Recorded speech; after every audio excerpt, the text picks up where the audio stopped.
Hi friends, fit at ஹோமில் இன்றைக்கி நம்ம பார்க்குற வீடியோ டம்பிள்ஸ் இல்லாதவங்க நம்ம வீட்டில் ஓல்டன் டேஸில் யூஸ் பண்ணுற அம்மி குழவி வச்சு எப்படி பைசப்ஸ்க்கு ஒர்க் அவுட் பண்ணலாம், அதுக்கப்புறம் எப்படி ஷோல்டருக்கு ஒர்க் அவுட் பண்ணலாம்னு இந்த வீடியோவில் பார்க்குறோம்.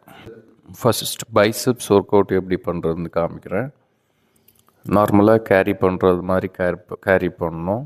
லெஃப்ட் ஹேண்டில் நம்ம எவ்வளோ கவுண்டிங்ஸ் போடுறோமோ அதே மாதிரி ரைட் ஹேண்ட்லேயும் பண்ணணும். இல்லை 3 செட்ஸ் பண்ணிங்க அப்படின்னா உங்கள் பைசப்ஸ் நல்ல ஒரு ஷேப் கிடைக்கும். Next work out shoulder push.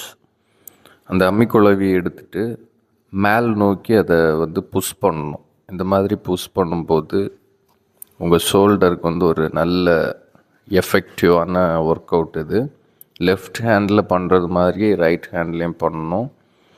3 sets நீங்கள் பண்ணால் நல்லது.